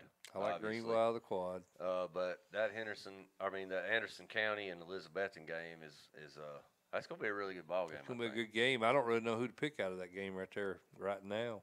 I'll probably, looking at it from my perspective, in my mind, I'm thinking Anderson County maybe. We'll wait. We'll pick that one next week. We'll see. Or 2 weeks. That'll be 2 weeks. They're just struggling a little bit more. I ain't going to pick it yet, Lee, because I'm still contemplating on that one. We'll see. I may change my mind between You may now change and your mind then. before then? Yeah. I hear you. All right, Lee, let's move on over to Quad 2 and 4A, and that's Region 3, 1 seed Stone Memorial taking on and this is our, last year, if you remember, Lee, Region 4 swept Region 3. So there's a possibility of that again because Region 4 is loaded. The Marshall County Nolensville loser will be the 4 seed playing that Stone Memorial team. That's right. And then you got Region 4 2 seed, which is going to be the Maplewood Tullahoma loser. Mm-hmm. And then your Region 3 3 seed, versus the Region 3 3 seed, which will be the Livingston Academy Macon County loser. All right, and then Region 3 2 seed, the winner of that game will play the Marshall County Nolensville winner, which will be the 3 seed in Region 4. And then your Region 4 1 seed comes down to this ball game tomorrow night that we were talking about, Maplewood Tullahoma winner. And then your Region 3 4 seed will be the Cumberland County DeKalb County winner. Right, and the loser obviously will miss the playoff. That's right. So out of this quad here, Lee, I think it would be, man, I tell you, I think that this may be a situation where you see the team that wins tomorrow night between Tullahoma and Maplewood loses in the quarterfinals. What do you think about that? Very good possibility. Because you remember Oakland and Blackman used to do that, That's you know, right. about every other year. Yeah, it's a real good possibility, Mike. I think those teams are that close. But we've said all year long, I think in this 4A, especially in Middle Tennessee area, Region 4 is probably, I think, the best region. And they could sweep Region 3, buddy. I think Tullahoma needs to win tomorrow night because if they don't, they're going to have to go back to Maplewood in the quarterfinals, which would be a tough task to do. So Right. they need to win tomorrow night so they can get home field in that third round. And I am not going to pick that game because I'll pick that game. Who you going to pick? Who you like tomorrow night? Well, I'll tell you what. We're going to talk about the big games in the Class 4A at the end of the Class 4A. So we'll leave that alone for right now and come back to that. Looking at Quad 3, Lee, you've got Region 5, 1 seed Springfield taking on Region 6, 4 seed Livingston. Of course, that's if they beat Chester County. And this is another quad where everything hasn't been decided yet. So we'll cover that more in detail. I forgot to cut my phone off. Did you notice that? Did you hear that little chime? Somebody's wearing us out. So go ahead, Lee. What's the next game? You got your Region 6, 2 seeded Jackson North. Oops, there Jackson we go. South. I'm going to cut that off, Lee. All right. I'm going to interrupt the show a little bit here. Have at it. There buddy. we go. All right, sorry. So your Region 6, 2 seed is Jackson North versus the Jackson South loser. We'll play the Region 5, 3 seed in Creekwood. Right. And, Lee, I'm sorry I messed you up there. It's all good, buddy. I was trying to pull up that to where we can get those scenarios. Montgomery Central, the Region 5 2 seed, would host a Region 6 3 seed Hardin County. You got Region 6 1 seed is the winner of the Jackson North Jackson South game, and then they'll play the Region 5 4 seed in Portland. And all of that, this scenario we have listed is based on Springfield beating Creekwood, which, that's not a given. Creekwood's got a heck of a ball team. If Creekwood wins, then Montgomery Central, with a win over White House Heritage, would win the region, oddly enough. That's right. Creekwood would move to second. Springfield would drop all the way down to third. So that Springfield game is going to be a big one, man. Well, buddy, yeah, you're right. That's a big ball game, that Creekwood Springfield. Can Springfield repeat? That's the question, I guess. Yep, big question. You're not going to answer it. You just going to sit over and say big questions. I think Creekwood might win that ball game. You like Creekwood? Who do you like coming out of the quad? And remember, you picked Montgomery Central the first time they played Springfield. Yeah, I'll tell you what. Have you cooled on them a little bit? Montgomery Central? Yeah. No. If Creekwood beats Springfield tomorrow night, Montgomery Central comes out of that quad. What about Jackson Southside? They haven't lost a game yet this year, Lee. I don't know anything about them. I don't know anything about them. We'll talk about them. I got a little information. We'll talk about them in the. I don't know. What I should know, I guess. Yeah. Well, those teams on the far west, we've been accused of that, but quite frankly, we don't have a lot of exposure to them. We don't know as much about them. But moving on down, Lee, we'll look at Quad 4 now, and Quad 4 could be interesting as well because there's a lot of scenarios that could change the results of how that quad plays out. You got Dyersburg, the Region 7 1 seed, hosting Memphis East, the Region 8 4 seed. And Lee, Memphis East hadn't won a darn game all year. I got a problem with that. Me too. So you got that pisses me off. Yeah, I don't like it. Region 8-2 Craigmont. The Craigmont versus Fayette Ware winner will be your 2 seed Region 8 versus a Region 7 3 seed, which will be the Haywood Obion County loser. And Region 7 2 seed Haywood Obion County winner would take on the Craigmont. And this Region 8, Lee, there's not a team in this region with a winning record. I know. That's crazy. Come on, TWSAA. We got to do something about this. There's too many classes. Too many classes, Lee. Yes, sir. Need to be 4 classes. This is just ridiculous that you've got this situation. Your Region 8 1 seed is Millington.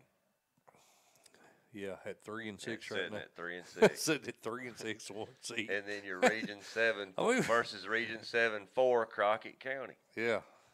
I don't know. Can buddy. you say sweep? Yeah. Now, above these scenarios are based on Dyersburg beating Crockett County. If Crockett beats Dyersburg, they would move to 3rd place. Haywood would win, but remain in 4th place. And then Obion County, I done got myself on. That don't sound right. Am I saying that right, Lee? Crockett beats Dyersburg, they would move to 3rd place. Does that sound right? With the Haywood win. With the Haywood win. But they'll remain in 4th place if Obion County wins. Okay, I got myself all confused on my notes. I can't read my notes. That's bad, ain't it? And then, as we mentioned, that Region 8 is a train wreck. So, Lee, the games that in this Class 4A of interest that will have a bearing on the outcome as far as seedings go, probably the main one is Region 6 is still undecided. Jackson Northside 5-4, 4-0 in region play. Jackson Southside, as I mentioned, 9-0, 4-0 in the region play. So this game here will decide the region. Jesse Powell's done a good job there at Northside. They were 1-9 last year. He's came in, he's got the team undefeated in region play. They did lose to Briarcrest last week, 28-14.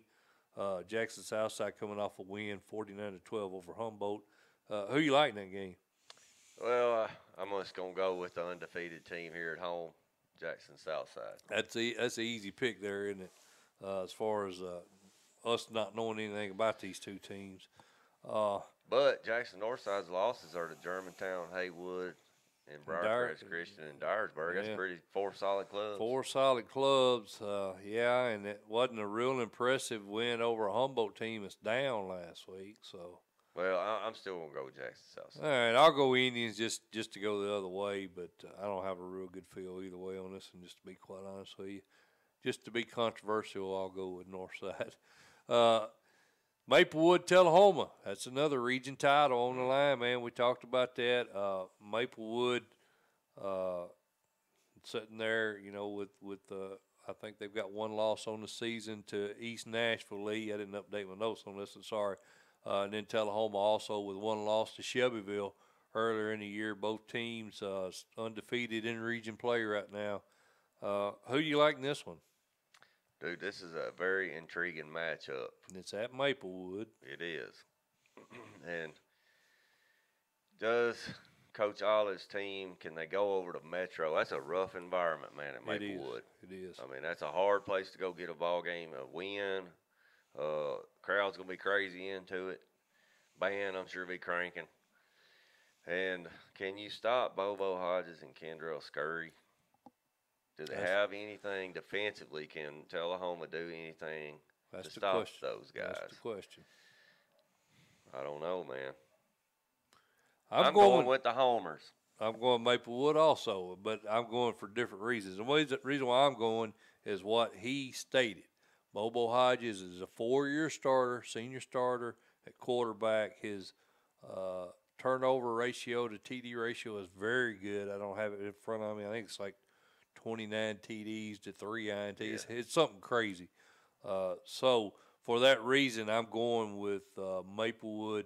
But as I mentioned, there's a good possibility the team that wins this game tomorrow night loses in the 3rd round. Not necessarily going to happen, but it's a possibility because Ben Fulton's going to do a lot of growing up tomorrow night, win or lose. The new quarterback for Tullahoma, junior, 1st-year starter. He's going to grow up a lot tomorrow night. I think Coach Olive is going to try to limit Bobo Hodges' touches, though. I think you're going to get a lot of Bryson Corn tomorrow night. I do, too. I agree. And Kobe Burks has had a huge season in special teams. He's got several punt returns. I think he's got, I want to say, 3 punt returns for TDs. He's got to be big tomorrow. That's true. So I'm going to go with Maplewood, but I think it's going to be a good ball game, Lee. And I think it's the first of 2 matches up between those 2 teams. I think you're right. Albion County and Haywood, we talked about them. And only reason why I mention this is because it could potentially influence Region 7 standings. I think Haywood at 5-4 is stronger than Albion County. How do you feel about that game? I think Haywood County is the best 5-4 team in the state. I might could go along with that. Other than the only one I might would argue with is there's Union City's a good ball team. They got a similar record to that, and Waverly. Yep. So I'd probably say Waverly's probably the best 4-loss team in my opinion. And I got to say that, hell, I picked them to make it to the finals. Yeah, Lee, so that's Class 4A. We'll go ahead and knock 5A out real quick as well. And if you look at Class 5A in Quad 1, we've got David Crockett, the Region 1 champs, hosting Knoxville Hall's Region 2 4 seed. You got Region 2 seed South Doyle versus a Region 1 3 seed in Tennessee High. And then Daniel Boone, the 2 seed, just lost to Davy Crockett last week. They host Gibbs, the 3 seed in Region 2. And you got Region 2 1 seed in Knox Central versus a Region 1 4 seed Cocke County. watch out for Central, baby. They are coming on, man. I like them preseason. I like them a whole lot now. I do too. I think they get out of this quad. I think they do too. I think they probably wind up matching up. They may actually be a rematch between them and South Doyle, but South Doyle, Davy Crockett, that'll be a good match right there. That game, whoever wins, I think that matchup right there, I'm pretty sure Central comes out of the bottom half of that quad. I like think that? so, yes, sir. I like Central to come out of that quad. Going to Quad 2, Lee, there's still some stuff to be decided in this one, a lot of different scenarios. Mainly Fulton and Oak Ridge. I believe they moved that game up tonight. I think they did. We'll check the scoreboard here in a minute. But the Region 1 winner, the winner of that game, will host 4-seed Lenoir City. And you got Region 4-2 Knox Catholic versus the Region 3-seed in Knox West. And then, of course, the loser of that game between Fulton and Oak Ridge, the 2-seed will host Ray County, the 3-seed in Region 4. And your Region 4 1-seed, Soddy Daisy, versus the Region 3 4-seed, Clinton. And that's dependent upon a few things happening, Lee. Right, we'll go ahead and cover that right now. As if you look at that, if West wins over Campbell County, that's the way we've got it depicted. What we've got, that's a condition based on that. If West loses, Clinton goes to 3rd. Campbell County takes 4th. And, of course, as far as the other region, we're depicting Knox Catholic wins over Lenoir City. That's the way that region 4 would lay out. And then Lenoir City wins, they would capture the region. Soddy Daisy drops to 2nd, Catholic to 3rd, Ray County to 4th. Somebody's wiring my phone out here, Lee. So we've based this on West winning over Campbell County, and we've based this on Catholic winning over Lenoir City. That's how we've based our layout. That's nothing set in stone. That's kind of the way I see it playing out. You agree with that? That's correct. Who you like coming out of this? Fulton. Me too. By a lot. I'm going to say a lot because Oak Ridge may have something for them, Lee. We'll talk about that game here at the end of the Class 5 presentation, but we'll talk a little bit more about that Fulton Oak Ridge game. I think that's going to be a good game, but, who knows. Quad 3 in Class 5A, local quad for us. I went and watched Shelbyville and Page in that overtime game last week, Lee. That's a heck of a ball game. Page does take the Region 5 1-seed. They'll host Region 6 Hillwood, and this is another one where there's a lot of conditions that could happen, but it's pretty much set to what we got here.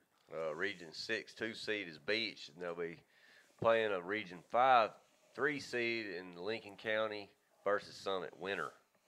Yeah, that could be that game may, I think. No, I'm not sure. I was going to say that game's tonight, but I'm not sure about that. May not be. We'll check that again here in a minute. Shelbyville, the 2-seed, they will host Gallatin, the 3-seed in Region 6. Then your Region 6, number 1-seed Hillsboro will square off with the Region 5 4-seed Lincoln County versus Summit loser. Now, Region 6, Lee, if all the games play out as they should tonight, and there shouldn't be any upsets because all the teams in that region should be pretty heavily favored in the way we've got this laid out.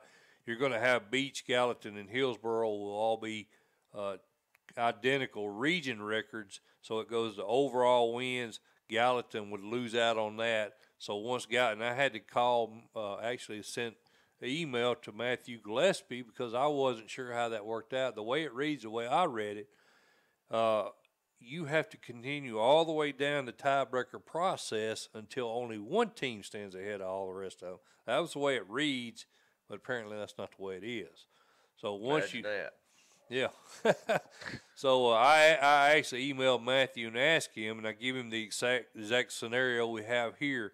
Gallatin drops out in overall wins, so you revert back to head-to-head at that point, and that's why Hillsboro will get the nod over Beach. I couldn't remember, to be perfectly honest with you, so I looked at the regulation, and that was the way I read it, but apparently that's not the way it was intended. Right. So that's what we got going on. I think what we've got here for Quad 3 should be the way it plays out. And should it play out this way, Lee, that sets up a real interesting round 2, I think Shelbyville have to travel to Hillsboro. And Hillsboro's playing lights out right now. And also, Page would have to go to Beach. Beach. No, well, actually, Or Beach would go to Page, right. That's two really good round 2 really matchups good. right Yeah. there. Yeah. Ooh-wee, buddy. Who you like coming out of this quad? If you really want to know the truth, I like Beach. Really? That does shock me there because that would be like my 3rd or 4th pick. I like Beach. You like Crabtree. I do. He's a playoff coach. He is a playoff coach. You're exactly right about that. I'm just basing on what we've seen so far this season.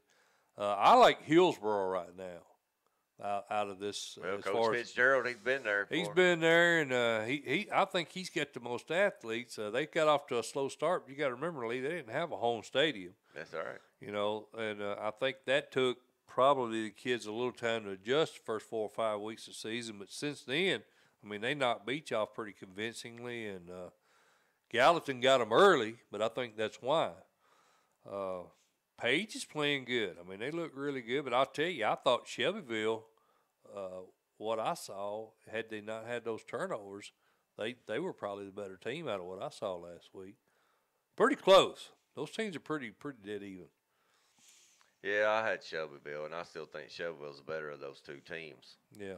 Athlete for athlete. Yeah. I like Cade Walker, though. I do, too. He's good. He looked really good. Turnovers killed Shelbyville, yep. You know, but, hey, get them out of the way now. Well, I'm going to go Hillsboro out of this quad. You're going Beach, right? I'm going to I'm going to stick with it. Well, I mean, you're free to change your mind. It's not anything binding. I didn't make you sign a contract. Yeah. You want to swap? You sure? Yeah. You kind of look like you want to swap. No, I'm going to stay with Coach Who are Crabtree. you thinking about? Page. You want to swap?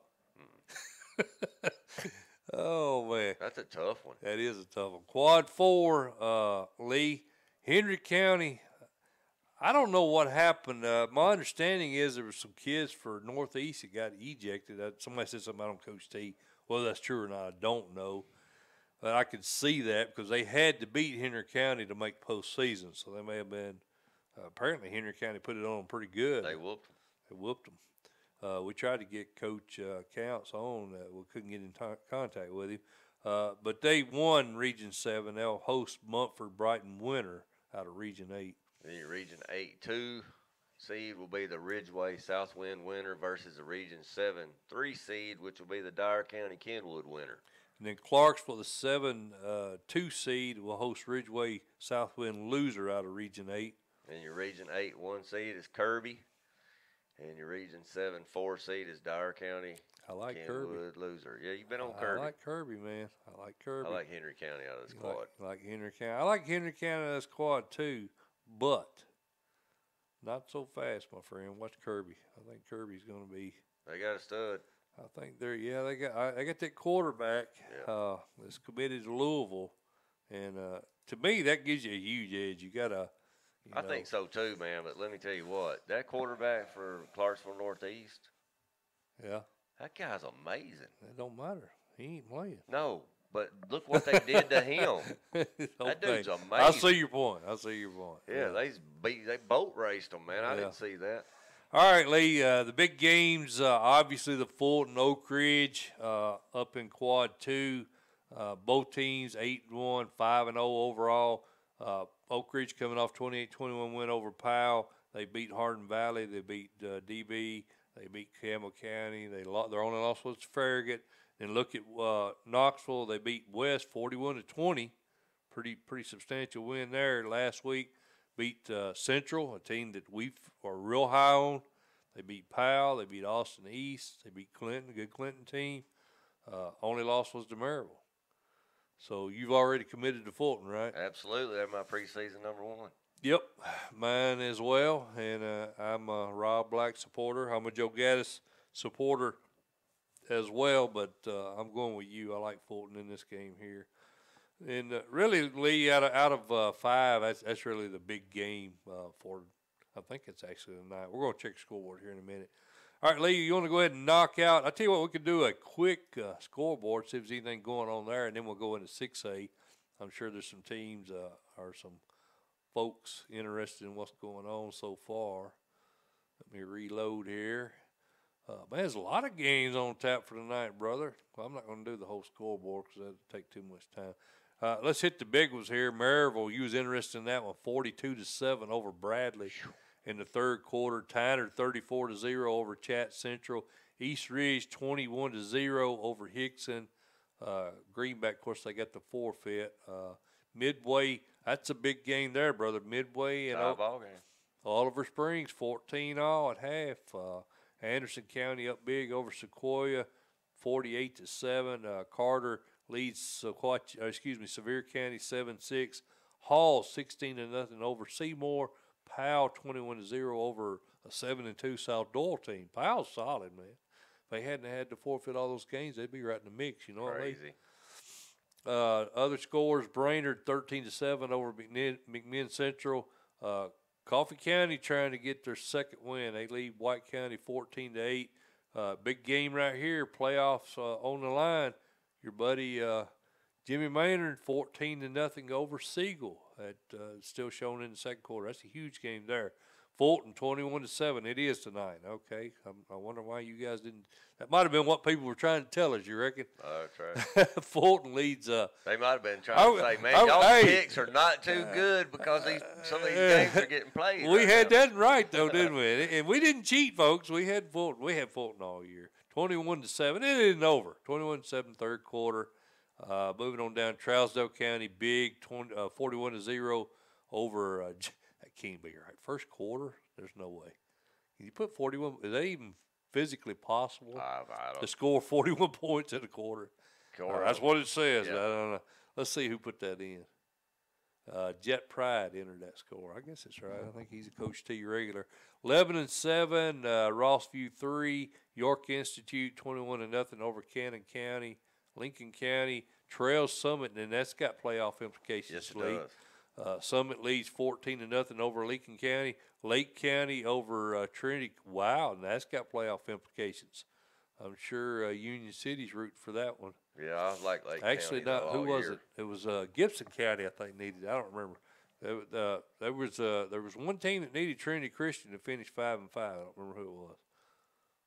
That was half hour ago. I don't remember that far back. So that's your scoreboard, Lee. Let's go ahead and get our 6A in right quick.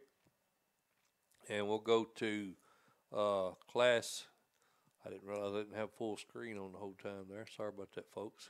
I guess they've been seeing that Henry County quad for a while. I forgot to go back to full screen.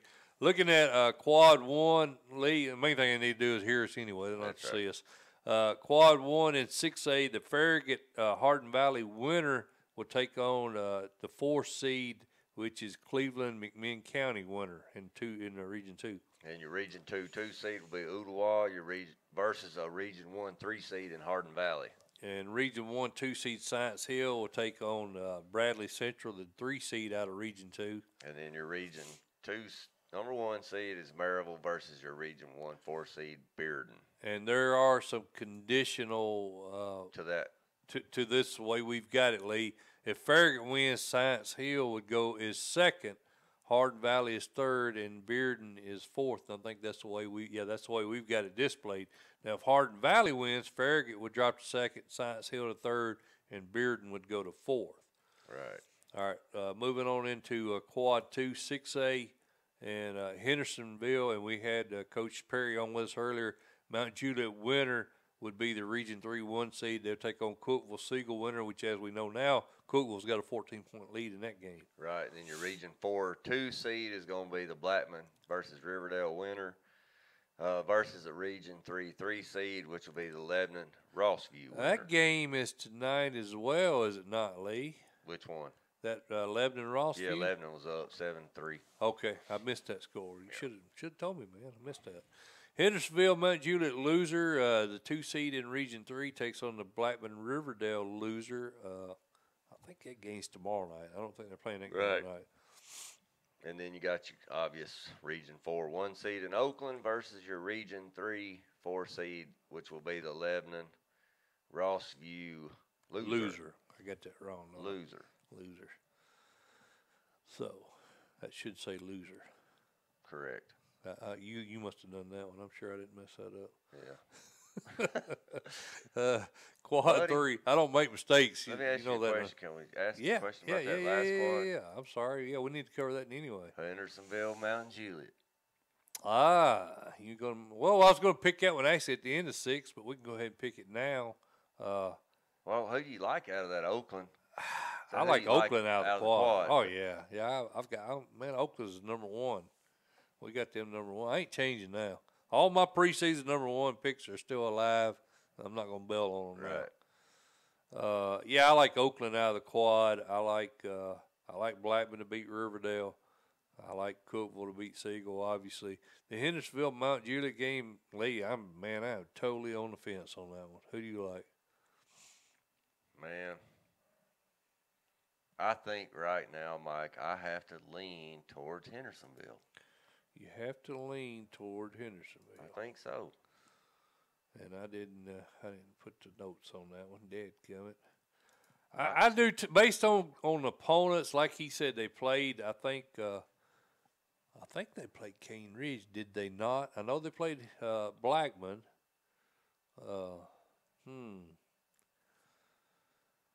I like the Hendersonville pick, Lee. To be honest with you.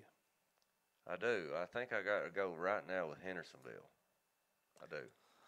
Well, that may be a good pick. Let's pull that up right quick. You folks bear with us because the reason why I wanted to pull it up, I wanted to see how both of them did against Lebanon. That kind of gave me 4 points each one of them. Both of them was 4 points. That sure was, wasn't it? That wasn't no good, was it? That didn't help us any. But that I did pull up that Hendersonville schedule. Centennial, Blackman, Beach, Franklin. They had a killer non-region schedule. And for that reason, Lee Teat, I'm gonna go with you. Really? Yeah, I'm gonna go Hendersonville. That make you want to change your mind? No, it don't. I'm just leaning towards it right now. Well, I'm only basing that on strength of schedule. Now, listening to Coach Perry, that kind of makes me want to go the other way. That's right, because I think he's got a little something to prove, and this is getting that 1 seed will help him with that. Yeah. I don't know, man. I don't either. Toss up. I think Oakland comes out of that quad, so yeah. I guess in the long run it don't really matter too much. Looking at quad 3, Lee, you got Cane Ridge, the number 1 seed in Region 5, and we're all over Eddie Wood's squad. They've looked really good. They will host Franklin, the 4 seed, and of course this is another quad that's real conditional on a lot of things, and we'll cover that here in a minute. Then your Region 6-2 will be 2 seed will be Brentwood versus the Region 5 3 seed in Overton. Yeah, and then Smyrna, the 5-2 seed, will host Ravenwood, 6-3 seed. And then your 6-1 seed is Independence versus a Region 5 4 seed McGavock. Now the conditions, if it laid out like this, Lee, in Region 6, this is the finish if Indy and Brentwood win. Ravenwood wins, and Brentwood would finish first. If Ravenwood wins, Brentwood would finish first, win over Centennial. Ravenwood would be second, followed by Indy, and then Franklin. Now, if Centennial could pull the slight upset over Brentwood, Ravenwood beats Indy, Centennial would climb to second place and knock Franklin out of the playoffs. Now, if Centennial and Indy win, there would be a tiebreaker process between Brentwood and Ravenwood for second, and Franklin would be out. You got all that? What all you got to do is win. Don't fact check me on that. Right. Indy's the only team in this region that controls their destiny. If Indy wins, they control the region. Every other team needs help. Ravenwood needs help.